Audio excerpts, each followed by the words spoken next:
manera eh, resumida, sintética, de referirnos a la creación del Sistema Nacional de Bachillerato en un marco de diversidad, es señalar que la propuesta contempla una estrategia con tres elementos principales. La estructuración del Sistema Nacional de Bachillerato, insisto, en un marco de diversidad, a partir de un marco curricular común basado en desempeños terminales compartidos, expresados con esto que ahora mencionaremos como competencias y a lo que nos referiremos más adelante. Entonces, el primer punto era reconocer que había una gran diversidad, lo cual no es un problema en sí mismo. El problema es cuando esa diversidad implica una fragmentación de las distintas opciones de bachillerato en el país, con sus consecuencias particularmente sobre la continuidad y terminación de estudios para los jóvenes. Entonces, en ese sentido es reconocer que tenemos un marco de diversidad, que eso no es un problema en sí mismo, que eso es una fuente de riqueza y que había que generar una estrategia para articular esa diversidad. Eso es muy importante. Reconocer que están las instituciones, las preparatorias de las instituciones de educación superior, 42, ¿sí? Además del bachillerato general a través de Colbach, además del bachillerato tecnológico a través de planteles federales y CECITES, además de los sistemas estatales de EMSAT y de una variedad de otras opciones que encontramos en Veracruz, en Oaxaca, en Nuevo León, etc. Un segundo punto es que hay que estructurar el sistema y lo más importante, hay que desarrollar el sistema a partir de un conjunto de instrumentos como son la formación y el desarrollo profesional docente, a través del programa que se denomina Profordems, Programa de Formación de Profesores de la Educación Media Superior, el tema de la profesionalización de la gestión de la educación como un asunto central. Al respecto mencionaríamos, por un lado, que se requiere un apoyo para aportar a los directores, a quienes ejercen funciones directivas en los distintos estamentos de la organización, nuevos elementos para una mejor gestión educativa, distinguiendo que la administración escolar es un aspecto de la gestión educativa, pero no es toda la gestión educativa, valga el comentario. En el caso de planteles federales, con la apertura de concursos de oposición para ocupar las plazas federales. Son alrededor de 900 y tantas escuelas y en este mes concluimos con este dispositivo 500.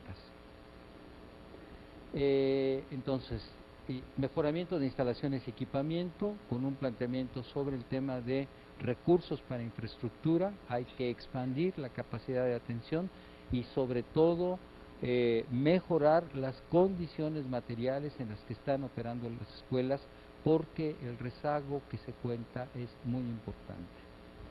El apoyo a estudiantes a través de becas y tutorías, no abundaré sobre esto, todos sabemos que hay estos ciclos sociales de vida familiar y que a la edad de los jóvenes de la preparatoria, la situación de ingreso y consumo de las familias obliga en ocasiones a que los jóvenes combinen el estudio y el trabajo o abandonen el estudio para aportar un complemento al ingreso familiar. Entonces hay que expandir los apoyos a través de becas y de manera especial esto que llamaremos el acompañamiento, las tutorías a los jóvenes. Si me permiten decirlo, a los jóvenes mexicanos los conocemos poco y los conocemos mal. Y requerimos, por una parte, conocerlos mejor, pero sobre todo desarrollar nuevas formas de acompañamiento que correspondan con lo que hoy en día son las culturas juveniles, que distan mucho de lo que fueron las culturas juveniles cuando nosotros estudiamos. En ese sentido, quizás en ocasiones hay cosas que nos resultan incomprensibles, difíciles de entender o difíciles de aceptar y que forman parte de prácticas y formas de relación de los jóvenes en las escuelas.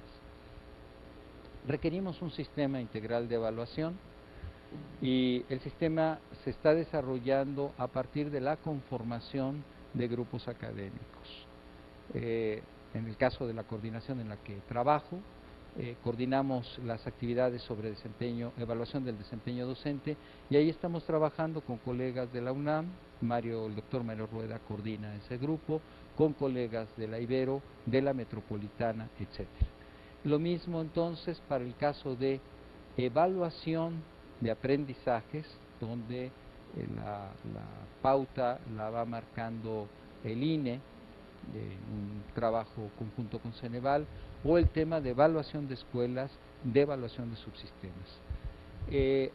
El planteamiento que se ha hecho y que procuramos mantener es esta afirmación sencilla de evaluar para mejorar, de tal manera que generemos la información que nos permita tomar decisiones para mejorar con acciones precisas aprendizajes, desempeño docente, funcionamiento de escuelas y funcionamiento de subsistemas. El tema de la prueba enlace, que se va a aplicar próximamente por segunda ocasión, es un ejemplo de lo que implica avanzar en ese sentido. El tránsito en sistemas, entre subsistemas, con el propósito de facilitar las posibilidades de que los jóvenes continúen estudiando, que puedan moverse de un bachillerato tecnológico a un bachillerato general, de una preparatoria a un bachillerato estatal, o de EMSAT a una preparatoria, o de un sistema, ya hablaremos de eso, que hoy se llaman abiertos a distancia, a un sistema escolarizado, porque hay tránsitos que se pueden en un sentido, pero no en sentido contrario. Y una certificación adicional que no sería sino un diploma, valga la expresión, adicional al certificado que por ley y con todas las atribuciones las distintas instituciones otorgan a los estudiantes que concluyen los estudios. Pero todo esto es necesario desarrollarlos mediante la construcción de los consensos necesarios para lograr acuerdos compartidos sobre el marco curricular, sobre el Profordem, sobre el tema de infraestructura, sobre los apoyos a estudiantes, etc. En ese sentido, entonces, hemos trabajado con el Consejo Nacional de Autoridades Educativas, donde están representadas todas las entidades federativas del país, y con la representación de ANUIES de la red del nivel medio superior, además, por supuesto, de las instituciones federales. Sobre el marco curricular común mencionamos el término competencias, ya nos detendremos en él, pero el planteamiento es que, por una parte, este enfoque se aplica para la definición del marco curricular común, que no pretende de ninguna manera una homologación de estructuras curriculares. No se trata de eso. Se trata de definir un perfil de egreso compartido, para decirlo de manera breve, a partir de competencias genéricas, y la definición de disciplinares. Sobre este punto me detendría porque puede resultar un contrasentido hablar de competencias disciplinares. ¿Por qué se incorporó? Porque en algunas de las experiencias que se habían desarrollado con competencias, apareció como objeción, como problema y como preocupación algo que se ha denominado el vaciamiento de contenidos. Entonces, ¿cómo plantear una propuesta de competencias genéricas que no implique eso, el vaciamiento de contenidos, sobre campos disciplinares que se consideran fundamentales para la formación en el bachillerato, como pueden ser el campo histórico-social, de las ciencias experimentales, de las matemáticas o la comunicación? Entonces, era una manera de atenuar el riesgo, de dar una señal de que no se transitaba por la vía del vaciamiento, y ya lo veremos enseguida. Por último, lo que llamamos competencias profesionales, que no dice competencias laborales, y eso quiero subrayar. Son competencias profesionales porque el planteamiento es el alcanzar un grado de calificación, digamos, significativo desde el punto de vista profesional, en los casos de las formaciones como la del bachillerato tecnológico y CONALEP, que incorporan un componente de formación profesional como parte de la propuesta formativa.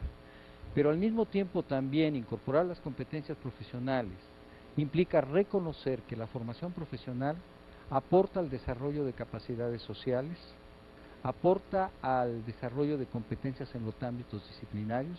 Un chico que sea un técnico en refrigeración conoce lo que es un ciclo termodinámico en un diagrama presión-temperatura, puede calcular cargas de calor, tiene un concepto de lo que es el intercambio de calor y el consumo de energía. Es decir, la formación profesional, quiero detenerme en un momento, en el bachillerato es una formación que en algunas de las clasificaciones que todos conocemos, puede ser la de la OCDE, se ubica en los niveles 2 y 3 de calificación. Cuando digo calificación es complejidad del trabajo que se puede realizar, y si me permiten decirlo también, estas calificaciones corresponden con este conjunto de trabajadores mexicanos que están en procesos de producción con cierta complejidad y que están sosteniendo los procesos de producción. Lo digo de esta manera porque implica reconocer el valor social, la importancia social del trabajo de los técnicos y consecuentemente el valor y la importancia social de la formación profesional de los técnicos como trabajadores dentro del conjunto social del país. Por último, en el mismo sentido se establecieron competencias de docentes y competencias de directores. Cada uno de estos conjuntos de competencias se presentó una primera propuesta. Esa propuesta fue revisada por ANUIES y por cada una de las representaciones estatales, y por la vía de las aproximaciones sucesivas llegamos al documento que reunía el consenso de todos. Entonces, primero se aprobaron en CONAEDU, en este conjunto, y después han dado lugar a acuerdos secretariales. Dejo ahí esto. Entonces, tanto en relación con los alumnos como con los directores y los docentes aparece o se expresan las capacidades con un enfoque de competencias. Pero bueno, sobre el término, un término que por una parte es un término polisémico. Me referiría a que en el caso nuestro, aquí que hablamos castellano, el término se desliza en dos sentidos. Uno, en términos de contienda, la competencia, la contienda deportiva, si quiere, la competencia deportiva, y el otro deslizamiento es en términos de capacidades. En otros idiomas hay una forma de decir a una cosa y a la otra. Por ejemplo, en francés es compétence, que es distinto de concurrence, ¿sí? O en el caso del inglés, donde usamos performance. Entonces, me quiero referir a esto porque en algún momento decían, lo que pasa es que queremos hacerlos competitivos e individualistas y rivalizadores. No, queremos hacerlos capaces. Y el término se utiliza porque es un término que corre en la jerga educativa. Ese es un punto. La polisemia también implica que hay muy distintos enfoques para hablar de competencias, desde la ortodoxia conductista hasta las propuestas constructivistas más abiertas en el sentido de menos prescriptivas y más en la búsqueda de aprendizajes significativos en contextos específicos dependiendo de los sujetos. Esto lo comentamos porque lo que encontramos es que en el momento en el que se definen las competencias, la manera en la que se orientan los grupos de especialistas difiere. Tenemos propuestas que corren por la vía constructivista y tenemos propuestas que corren por la vía prescriptiva detallada utilizando taxonomías. ¿Sí? La de Marzano sería una de las más conocidas, pero no es la única. ¿Sí? Bien. Y aquí el punto que quisiera situar es que el término está asociado a la propuesta de educación centrada en el aprendizaje. Y esta propuesta parte de reconocer lo que todos ustedes saben, lo que sabemos desde hace muchas décadas, que la gente no aprende de la misma manera ni con el mismo ritmo. Y que esto está ligado al tema de la significación de los saberes para cada sujeto, tal cual. No es nada nuevo, pero parecía que no tenía consecuencias en la educación, porque en el otro extremo hemos vivido más de 30 años de sistematización de la enseñanza. Ahí están las taxonomías para sistematizar las propuestas de enseñanza, los objetivos, etcétera, y si me permiten, bueno, como todos sabemos, la enseñanza se puede sistematizar partiendo del supuesto de que los sujetos aprenden más o menos de la misma manera y más o menos con los mismos ritmos. Pero tenemos evidencias de que eso no ocurre así. Si así ocurriera, no teníamos los resultados que tenemos en las escuelas. Entonces, hay una toma de posición frente a ese problema, ¿sí? Y hay una propuesta en donde ha habido una definición de competencias para orientar, digamos, el desarrollo de los programas de formación. Algo que diría brevemente para referirme otra vez al término competencias es que el término remite a la objetivación del saber, a la materialización del saber. Y como todos sabemos que es eso, me disculpo si cometo un exceso, pero este vaso es saber objetivado. Aquí está el saber de la humanidad objetivado en un producto, ¿sí? Yo puedo saberme los métodos de obtención de polímeros y puedo saber hacer pruebas de resistencia o puedo saber sobre el ciclo termodinámico de refrigeración y al mismo tiempo ser incapaz de reparar un refrigerador. ¿Sí? Uno es profe de termodinámica y cuando se le descompone pues llama al técnico. ¿Sí? O puede uno saberse el ciclo de motor de combustión interna y hacer sus cálculos, pero no puede reparar el auto. ¿Sí? En otras palabras, como no me canso de repetirlo, un cirujano entra a un quirófano a hacer una intervención quirúrgica y no hablar de anatomía. Para hacerlo, una práctica muy compleja, el sujeto es capaz de articular distintos saberes para objetivar esos saberes en una intervención quirúrgica. Porque te podemos tener un profesor de anatomía que no puede hacer una intervención quirúrgica. ¿Sí? Entonces, perdón si lo digo de esta manera, vengo del campo de la formación, yo estudié ingeniería primero, luego una especialidad en una posgrado en educación, en el CINVESTAP, y lo digo de esta manera porque cuando hemos transitado por las aulas sabemos la diferencia entre contar con saberes referenciales específicos, conceptos y demás, y tener la capacidad de objetivar esos saberes en prácticas sociales. Se trata entonces de alcanzar aprendizajes significativos en contextos específicos. Y eso quiere decir reconocer la enorme diversidad sociocultural de los jóvenes que entran a nuestras aulas y la heterogeneidad de condiciones de operación de los planteles. Planteles en las zonas indígenas que están operando en condiciones muy distintas a planteles en zonas urbanas de ingresos medios.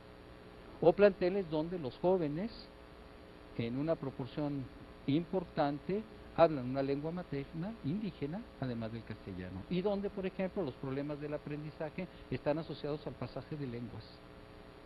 No solo al problema de la articulación conceptual o de un procedimiento práctico determinado, sino que hay un problema adicional que tiene que ver con el pasaje de lenguas y eso tiene que ocupar un lugar en las propuestas formativas que se despliegan en esa escuela, distinta a una escuela en el entorno urbano.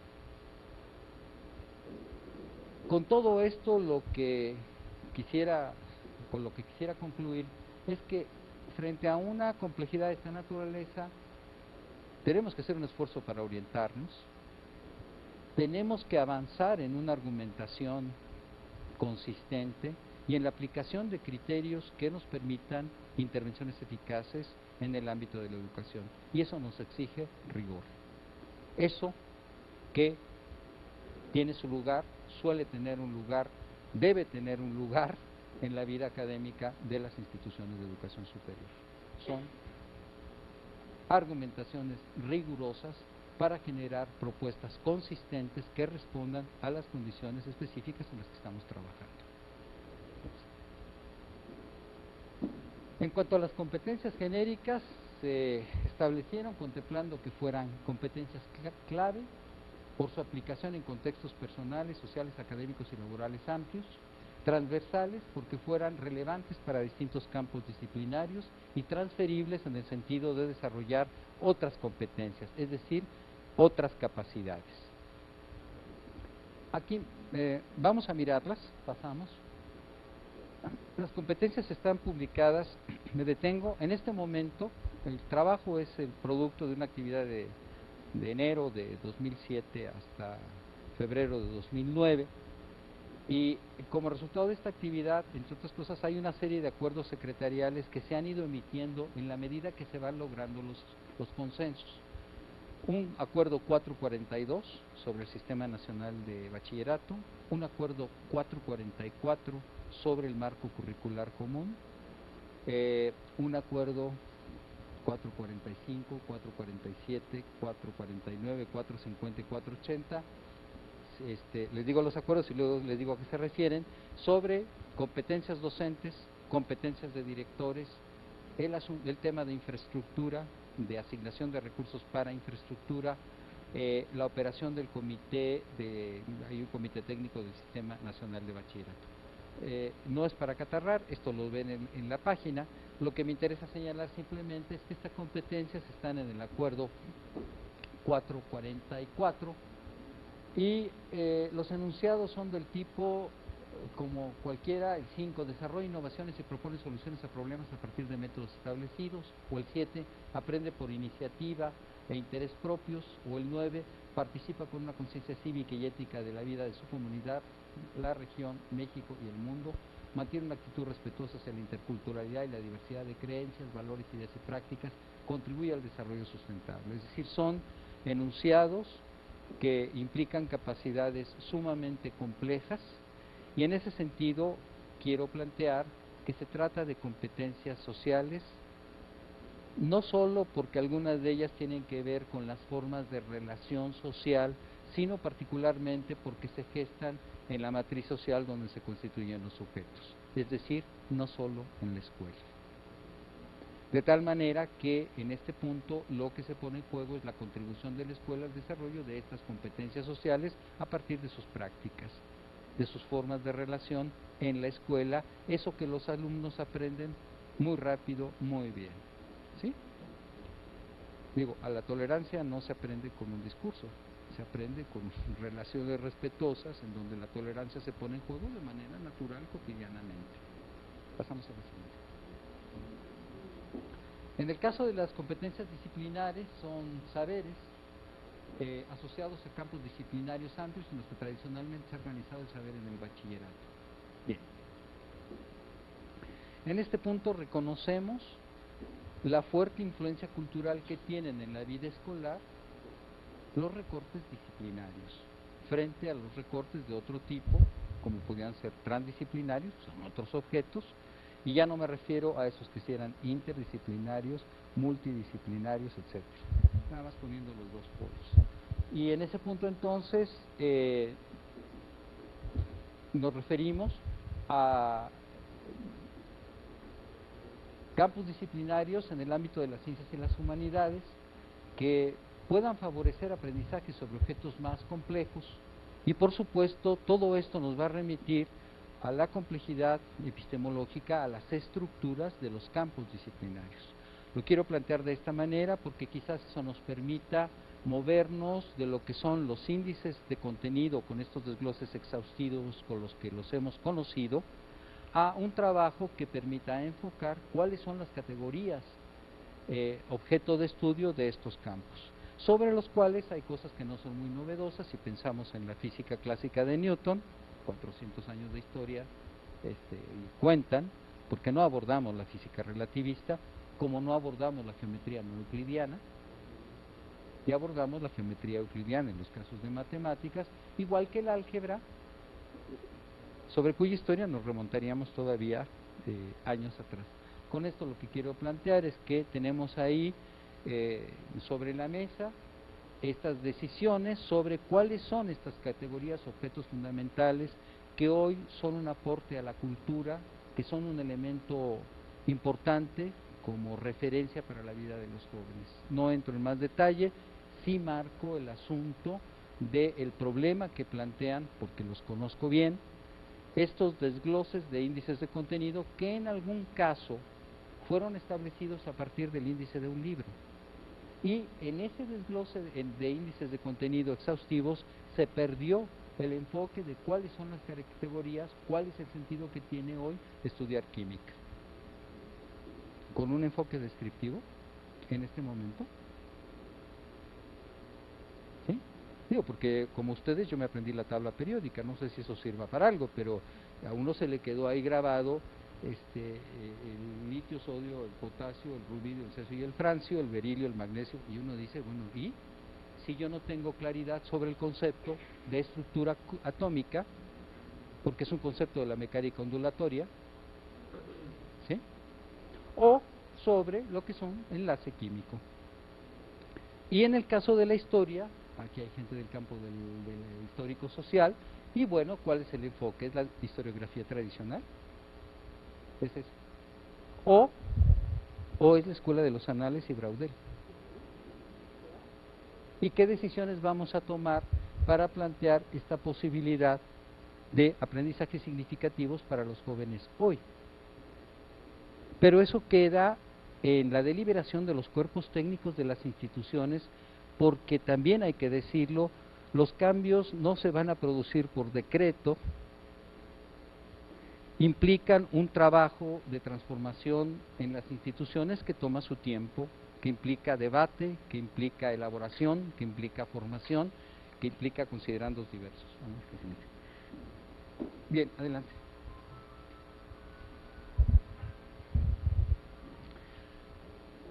No pretendo leerlas todas, están publicadas. Matemáticas, la 1. Bueno, ¿cómo se hicieron? Pues se envió una primera propuesta a todas las entidades, de tal manera que las entidades aportaran sus observaciones sobre la primera propuesta de competencias disciplinares. Después se hizo una reuniones regionales, donde se conjuntaron los aportes, y después se hizo una reunión nacional. ¿Quiénes fueron? Las personas de los cuerpos técnicos seleccionadas por las distintas instancias. Ahí hubo una representación de ANUIES, al lado de colegas del Colegio de Bachilleres, del ITEBO de Oaxaca, de las prepas estatales de Yucatán y de Veracruz, etcétera. A la reunión nacional, sucesivamente en los grupos de trabajo trabajábamos un taller varios días y el grupo seleccionaba a la persona que iba a presentar la propuesta, de manera que por esa sucesión llegamos a una reunión nacional en donde, además de estar estos compañeros maestros, ¿sí?, estaban colegas de la Sociedad Mexicana de Matemáticas, para establecer una interlocución sobre las competencias del campo. O estaban colegas ahí trabajamos con gente de la Facultad de Filosofía de la UNAM, del grupo de trabajo donde está León Olive, sobre el campo histórico-social, ¿sí? O lo mismo para el caso de comunicación y en el caso de ciencias experimentales. De tal manera que hubiera una posibilidad de ventilar estas propuestas que sufrieron modificaciones importantes en algún caso. Leo el primer enunciado. Construye e interpreta modelos matemáticos mediante la aplicación de procedimientos aritméticos, algebraicos, geométricos y variacionales para la comprensión y análisis de situaciones reales, hipotéticas o formales. O 5. Analiza las relaciones entre dos o más variables de un proceso social o natural para determinar o estimar su comportamiento. 7. Elige un enfoque determinista o uno aleatorio para el estudio de un proceso o fenómeno y argumenta su pertinencia. 8. Interpreta tablas, gráficas, mapas, diagramas y textos con símbolos matemáticos y científicos. Pasamos a la siguiente. Experimentales. Establece la interrelación entre la ciencia, la tecnología, la sociedad y el ambiente en contextos históricos y sociales específicos. Identifica problemas, formula preguntas de carácter científico y plantea las hipótesis necesarias para responderlas. Contrasta los resultados obtenidos en una investigación o experimento con hipótesis previas y comunica sus conclusiones. 9. Diseña modelos o prototipos para resolver problemas, satisfacer necesidades o demostrar principios científicos. 13. Relaciona los niveles de organización química, biológica, física y ecológica de los sistemas vivos. Siguiente. Adelante. En el caso de ciencias sociales, identifica el conocimiento social y humanista como una construcción en constante transformación. Interpreta su realidad social a partir de los procesos históricos locales nacionales e internacionales que le han configurado. Valora las diferencias sociales, políticas, económicas, étnicas, culturales y de género y las desigualdades que inducen. Compara las características democráticas y autoritarias de diversos sistemas sociopolíticos. Analiza las funciones de las instituciones del Estado mexicano y la manera en que impactan en su vida. Lo siguiente. Comunicación. Y aquí en comunicación vale decir que está lo relativo a el castellano, que se expresa como lectura y redacción, literatura, lectura y expresión oral y escrita, etcétera, dependiendo del bachillerato, de la prepa, del CCH del que se trate, pero también está la lengua adicional, que puede ser el inglés en una buena parte, pero no solamente el inglés, y además hay un espacio para los casos en donde hay lenguas indígenas que se abordan, con las que se trabaja en el bachillerato. Además de esto, se incluyó ahí el tema de tecnologías de la información para ubicarla no como una herramienta tecnológica, sino como una herramienta de comunicación de los jóvenes. Esto es, el poder aplicar con el uso de estas tecnologías, internet, el correo, los foros, el chat, etcétera, formas de expresión y comunicación. Y esto implica que no se limitan a la expresión utilizando palabras o números, sino que además ahí pueden entrar las imágenes, los videos y tales. Entonces, se evalúa un texto mediante la comparación de su contenido con el de otros en función de sus conocimientos previos y nuevos. Produce textos con base en el uso normativo de la lengua, considerando la intención y situación comunicativa.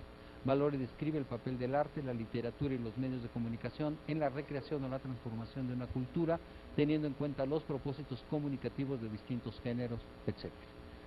Entonces, esto está por escrito, esto está plasmado. Vamos a la siguiente.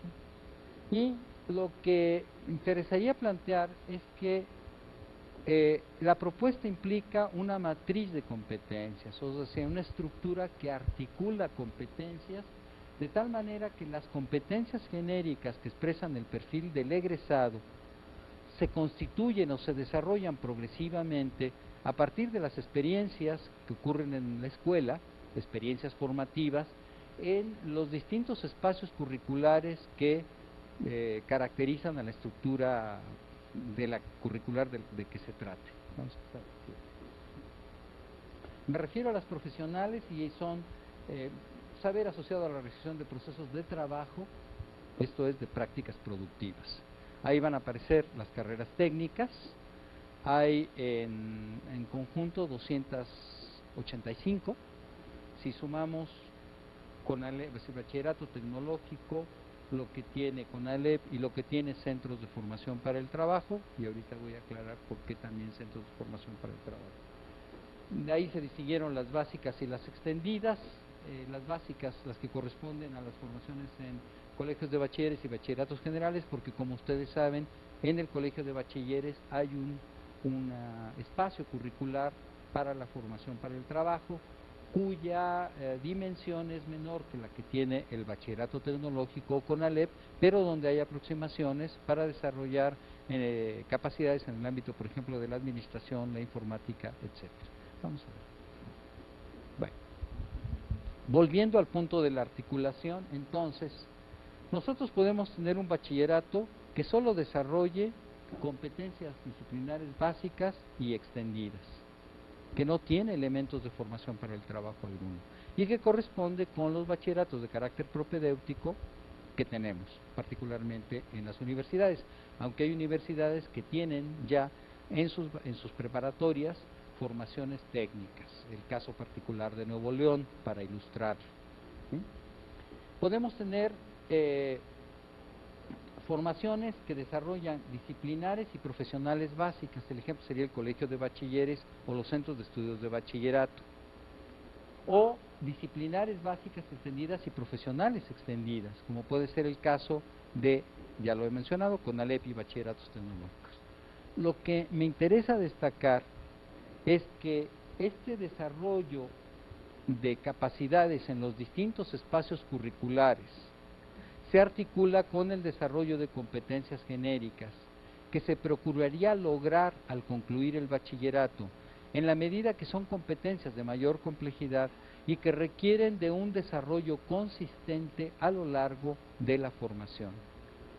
En otras palabras, si veíamos la que se refiere al respeto y la tolerancia, el respeto y la tolerancia como un rasgo del ethos de la escuela, que se encuentra lo mismo en matemáticas que en inglés, que en el módulo de formación profesional o en las actividades artísticas o deportivas. Es decir, esto como un vector para orientar sobre lo que se consideraron genéricas, relevantes, porque son clave, transversales y transferibles, como elementos orientadores de las experiencias que se dan en los distintos espacios escolares. Digamos, esto para plantearlo de esta manera, y por supuesto reiterar que en esa estructura volvemos sobre el punto de la formación profesional como una experiencia formativa que implica articular saberes disciplinarios, procedimientos y formas de relación. Eso es importante en la medida que nos alejamos de enfoques instrumentalistas de la formación profesional y enfatizamos el propósito de formar ciudadanos y desarrollar competencias sociales que estarían expresadas, si ustedes miran las genéricas con detenimiento, van a encontrar cómo hay una énfasis mayor en todo lo que tiene que ver con las formas de relación y comunicación de los jóvenes, formas de relación social.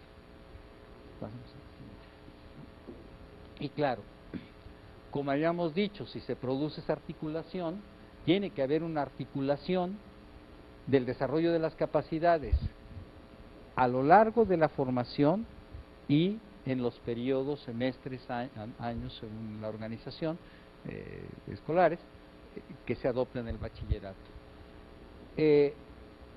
Este punto es importante porque algo que se intenta es favorecer el abordaje de objetos de carácter transdisciplinario de mayor complejidad.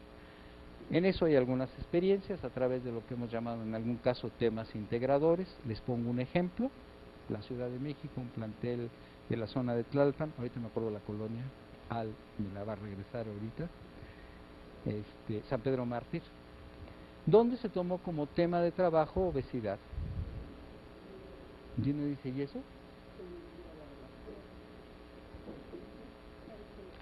Y entonces, como las matemáticas, como la química, como la física, como la biología, para articular algo que tiene que ver con un problema en ese plantel especialmente importante. Es decir, abordar el metabolismo,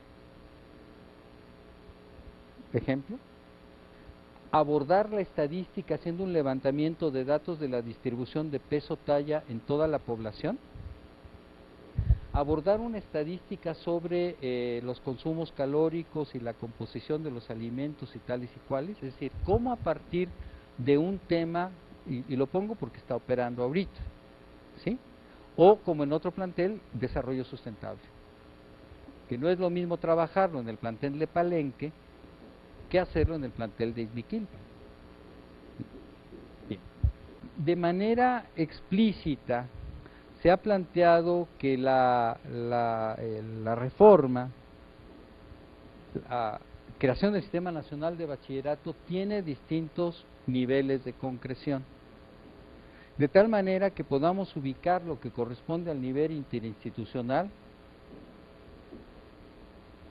que tiene que ver con establecer un marco curricular común compartido o un programa de formación docente, etcétera, con lo que tiene que suceder en el ámbito institucional, en donde contaríamos los aportes de cada institución para reflejar su filosofía e identidad y para afinar lo que pudiera ser la oferta educativa, los programas de formación de la institución, pero distinguir también lo que corresponde a la dimensión de la escuela y lo que corresponde a la dimensión del aula. Es decir, de manera explícita se señala que la reforma no se limita a la emisión de acuerdos secretariales, que hay implicaciones sobre las decisiones que toma cada institución, Benemérita Universidad Autónoma de Puebla, en el caso de sus preparatorias, el Colegio de Bachilleres, el ITEBO de Oaxaca, el Bachillerato, en fin. ¿Cuáles son las consecuencias del marco para la institución? ¿Cuáles son las consecuencias del marco y de las decisiones de la institución sobre la operación de la escuela? ¿Qué va a suceder con las tutorías o con el acompañamiento? ¿Qué hay con la formación docente? ¿Qué va a pasar con la infraestructura? ¿Qué va a suceder con el mejoramiento del equipamiento? ¿Qué hay con las becas? ¿Y la evaluación? ¿Hay o no una propuesta de mejora continua? ¿Cómo hacemos? Y en el aula, ¿y el maestro? ¿Cómo transita el maestro de estas propuestas prescriptivas que hemos trabajado durante tantos años a esto otro? ¿Cómo? Con tiempo. ¿Cuánto? El necesario. Enfocar este espacio implica reconocer que la transformación de una práctica social tan compleja, tan estructurada y con tantos condicionamientos culturales como la práctica educativa, requiere un tiempo para transformarse, y que los planteles, si teníamos un contexto de diversidad sociocultural y de heterogeneidad en las condiciones de operación de las escuelas, tendremos diacronía en los avances en la implementación, no como un defecto, como una realidad, porque no todas las escuelas están en las mismas condiciones y con las mismas posibilidades para avanzar. ¿Qué quiero decir concretamente?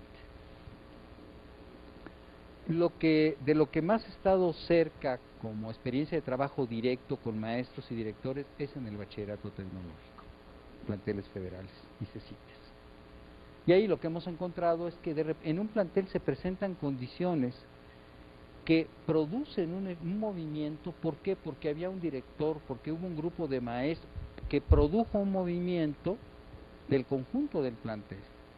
Pero hay planteles donde esas condiciones no se dan de esa manera. Por ejemplo, un plantel donde hay una fragmentación interna derivada de conflictos, como suele haber en todos los planteles, pero que han cobrado un saldo mayor en algunos casos, y donde el trabajo colegiado encuentra muchas dificultades en ese contexto.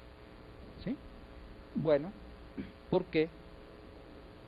Porque entonces hay que prever cuáles son las distintas estrategias que permitan avanzar por la vía de lo posible, valga la obviedad o la perogrullada, sobre las transformaciones que se requieren. Entonces, ni por decreto, cosa que nos llevaría a esto que hemos padecido mucho, que es el tema de la simulación. Y segundo, comunicando los problemas que efectivamente estamos encontrando para la instrumentación, porque cabe la posibilidad de que existan problemas que no son el problema de una preparatoria de la Universidad de Puebla, de la UAP. Porque hay problemas que vamos a encontrar en esta universidad, en otra universidad, en el colegio de bachilleres, en el bachillerato tecnológico. ¿Como cuáles? Por ejemplo, el aprendizaje de las matemáticas rápido. Y que eso nos podría llevar a desarrollar proyectos conjuntos, porque estamos encontrando problemas muy semejantes. Pongo un ejemplo. Es una anécdota a partir de un trabajo de una colega, en donde, estoy hablando de primaria, en un grupo de primaria les dicen: ¿cuántas combinaciones podemos hacer con 3 suéteres y 3 faldas, café, azul y rojo? Combinaciones entre colores distintos, claro. Entonces una niña le dice 6. Muy bien. Y otra niña dice: no, maestro. ¿Cuántos? 5. A ver, revisa. 5. Y le dice: ¿por qué dice 5? Porque el café con el azul no combina. Claro, ahí se produce un deslizamiento significante, en donde para uno es la combinación cromática según su gusto, y para otro es la combinación de elementos. Pongo este ejemplo porque me parece que a veces no sabemos por qué los alumnos no aprenden álgebra. ¿Por qué se producen? Puede haber, digamos, un equívoco significante, tomar una cosa por otra, ¿sí? Cuando se produce un error, etcétera. Y tenemos problemas compartidos. Entonces, el tema de las investigaciones o el desarrollo de materiales de manera conjunta nos puede permitir sumar esfuerzos, sumar talentos, que los hay en todas las instituciones, y empezar a generar resultados compartibles, utilizables por todos nosotros, ¿sí? Esto quiero dejarlo claro, estamos avanzando en esa dirección. Yo espero en unos meses más decirles lo que COSDAC va a tener en su página para todos, porque un punto que tenemos que lograr es abatir los costos del conjunto de esfuerzos que se tienen que llevar a cabo entre instituciones públicas. Bien, entonces lo que me interesa destacar aquí es que de manera expresa la reforma dice: la concreción tiene que ir del plano interinstitucional al aula, y esto implica articular estos elementos. Si no llega al aula, en el mejor de los casos hicimos un buen documento. No está mal, pero es absolutamente insuficiente, ¿sí? El enfoque está sobre las prácticas. A la siguiente, perdón. ¿Estamos? Y claro, ahí están los retos. Primer reto: ¿cómo logramos acuerdos? ¿Cómo establecemos un clima de interlocución, valga la expresión académica, pero simplemente respetuosa, donde el rigor y la argumentación ocupe su lugar, para hablar de los problemas que tenemos que hablar como tenemos que hablar, y extender ese espacio en el que pueda haber la confianza que se requiere para trabajar de manera conjunta? Eso no es fácil después de las experiencias que uno ha vivido trabajando en educación, pero me parece que el esfuerzo vale la pena. El tamaño del problema que tenemos entre manos es enorme y nadie va a poder resolverlo solo. En el nivel interinstitucional, entonces, pues los desafíos han estado en el terreno de la construcción de los acuerdos. El de competencias docentes ya estaba listo en finales de marzo de 2008, pero hubo alguien a quien se le ocurrió X cosa y va para atrás, y entonces hay que trabajar abril, mayo y junio, y bueno, hasta que lo logramos, ¿no? Ahí vamos. El otro punto es la coordinación de la operación de los programas. Son 32 entidades federativas y multiplicidad de instituciones, como aquí están los colegas de la UAP, los problemas de coordinación para la operación del Profordems. Ahí está. Hemos tenido problemas de coordinación. Y entonces ahora el nuevo sistema y el dispositivo trató de superar los problemas que habíamos tenido en la edición anterior. Eso va a ser una tarea permanente. Pero no termina ahí la cuestión. El tema de infraestructura, de becas, de evaluación, de tránsito, de certificación y de proyectos prioritarios de investigación educativa. ¿Cómo hacemos para ampliar y fortalecer estos espacios de coordinación?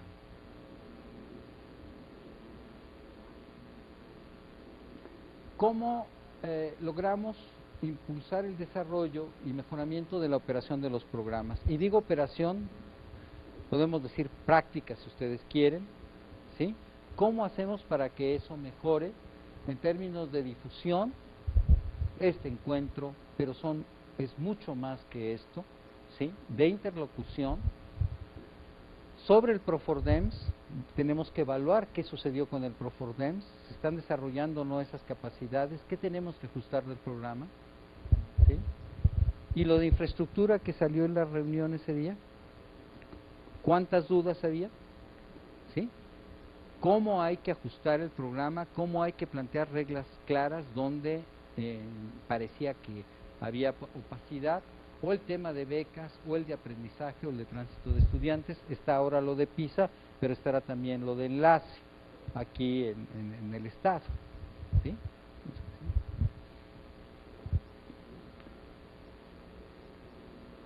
El planteamiento nos permite quizás evaluar y mejorar los modelos educativos, estructuras curriculares y programas, ampliar espacios de interlocución al interior de las instituciones y entre instituciones. Hemos encontrado que en algunos casos la interlocución fallaba no entre instituciones, sino al interior mismo de alguna institución. El asunto de la evaluación de resultados e impactos de los cambios. Tenemos que evaluar si esto está caminando o no está caminando, dónde están los problemas, cuáles fueron los errores, dónde están las fallas o las equivocaciones y corregir. Y todo el tema del fortalecimiento de las estrategias de vinculación con el entorno social, productivo, en los contextos en los que están operando las escuelas. Lo mismo en el caso, ¿qué hay con la estructura curricular en la medida que expresa un proyecto colectivo de formación?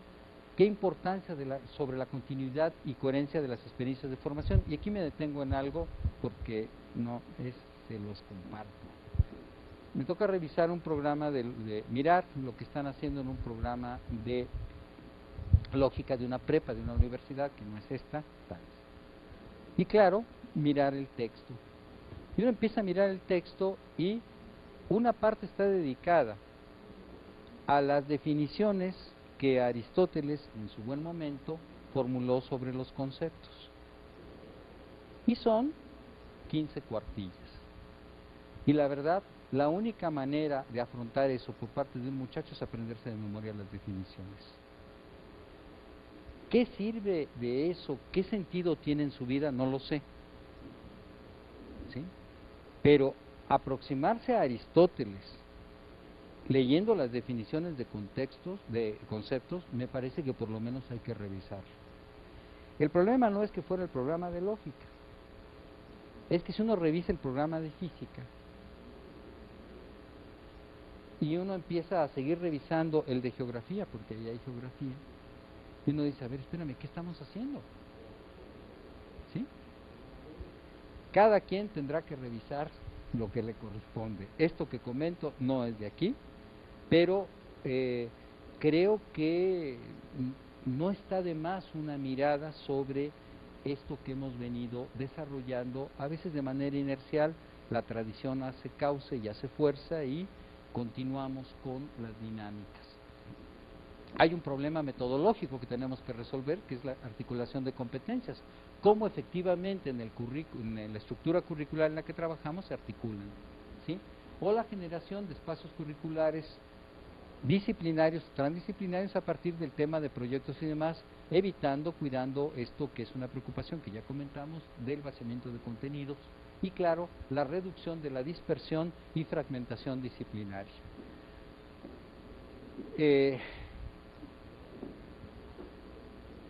Las competencias se agruparon en 4 campos, no podíamos hacerlo, cuando empezamos a ver los listados de las asignaturas que había, eran un mundo. ¿Sí? Entonces, ¿qué hay de ciencias experimentales? Bueno, en general todos tienen química, física, biología. Yo sustituiría el tema de ecología dentro de biología, pero luego están, claro, los temas selectos de matemáticas, de física, de química, etc. En el histórico social la lista es vastísima, hay filosofía, hay historia de México, hay historia universal, hay problemas sociales y económicos, hay un seminario siglo XXI, etcétera. En el campo de comunicación, lo que ya comentamos, el inglés y las tecnologías de la información. Algo que encontramos es que hay una gran fragmentación de saberes disciplinarios. No sé cuántas asignaturas lleven, pero encontramos programas que tienen 14, 18 asignaturas en el ciclo escolar. Y eso significa 18 espacios curriculares distintos en la semana, con 50 minutos. De los cuales, como todos ustedes saben, está cronometrado que se trabajan 35. ¿Qué hacemos en 35 minutos para abordar a Aristóteles? O en una semana. ¿Cómo hacemos con algo que sigue sucediendo? Y esto no es para denostar de ninguna manera, es un hecho. El dictado de apuntes a los alumnos en el aula. Tal cual. ¿Sí? Pasamos, entonces, ¿podemos reducir la fragmentación? Comento la experiencia del bachillerato tecnológico. Teníamos carreras que en un semestre, ¿sí?, tenían más de 20 asignaturas. O sea, 20 asignaturas a la semana y 52 horas a la semana. Bueno, eso se modificó son 30 horas en promedio. En total tenemos 26 asignaturas y 5 módulos de formación profesional. No se sacrificó la calidad de la formación, se redujo la fragmentación. Y si me permiten decirlo, agrego lo siguiente. Si uno una vez en su vida, en la primaria, la secundaria, la prepa o la universidad, a veces hasta, ni modo, hasta el posgrado, logra experimentar esa sensación que se tiene cuando uno está en el etos de un campo disciplinario, uno no abandona eso, porque esa posibilidad abre la experiencia del goce de saber. Y quien ha probado una vez el goce de saber, está haciendo investigación. Es decir, ¿cómo sacamos al saber y a la transmisión de la cama del martirio y lo ponemos en la del goce? ¿Cómo hacemos que la escuela no sea un sacrificio, ni una monserga, ni una obligación, ni un cuesta arriba? ¿Cómo logramos tocar a los jóvenes en esta dimensión de lo gozoso que puede ser las experiencias de aprendizaje, porque se produce una articulación significante con efectos importantes para los chicos? Eso, por supuesto, es un enigma, y yo no tengo respuesta, solo lo planteo. Bueno, la distribución de tiempo entre espacios curriculares, el tema de la extensión de las sesiones. En algún caso experimentamos decir, ¿sabes qué? En lugar de 4 sesiones de 50 minutos, 2 de 120. Porque si uno hace secuencias didácticas, en 50 minutos nos vamos a quedar siempre a la mitad. Si los saberes tienen cierto grado de complejidad. O el tema de la flexibilidad para la elección de trayectorias curriculares, ¿no? Y el tema de los programas, bueno, hay que transitar de las cartas descriptivas al diseño, a la operación y evaluación de estrategias en contextos específicos. Y eso no es fácil. Cuando uno ha dado 3 veces un curso, la 4ª vez se lo sabe de memoria. Es más, maneja uno por instrumentos ya. Y entra en un salón de clase y habla uno en automático, ¿sí?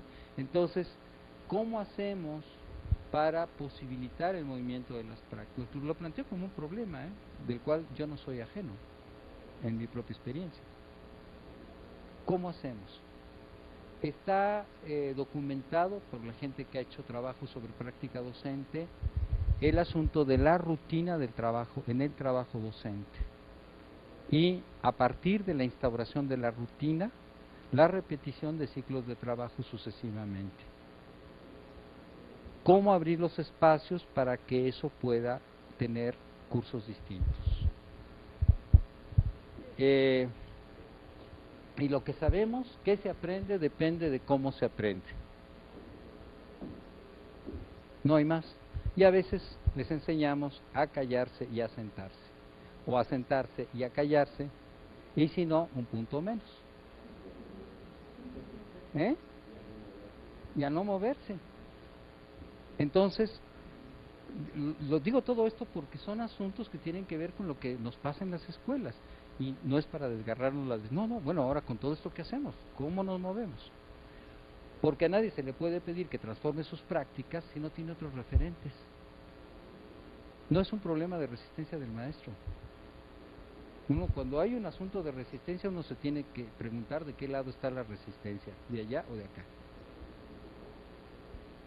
Si no hay un acompañamiento, ¿sí? Si no hay una propuesta articulable, porque también lo significativo tiene que ver con el maestro, con su práctica. Entonces, ¿cómo hacemos para aproximarnos también de manera respetuosa, etcétera, apropiada, y producir una propuesta de construcción conjunta? Los maestros, como todos nosotros, deben reivindicar el maravilloso derecho a no saber, porque cuando uno sabe todo, ya no hay nada que hacer.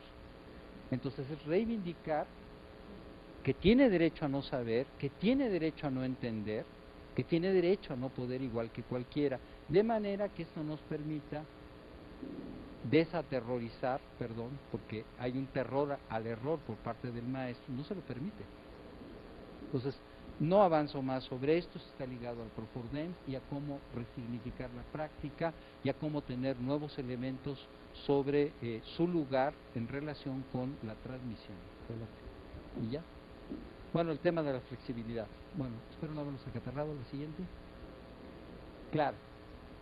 En el caso de la gestión, una tarea complejísima de los directores de escuela, que es una tarea que no nos cansaremos de señalar sobre su complejidad por la multiplicidad de dimensiones y de problemas con los que tienen que tratar todos los días con los alumnos, con los maestros, entre los maestros y los alumnos, entre maestros, con los padres, el del ayuntamiento y lo que se junta.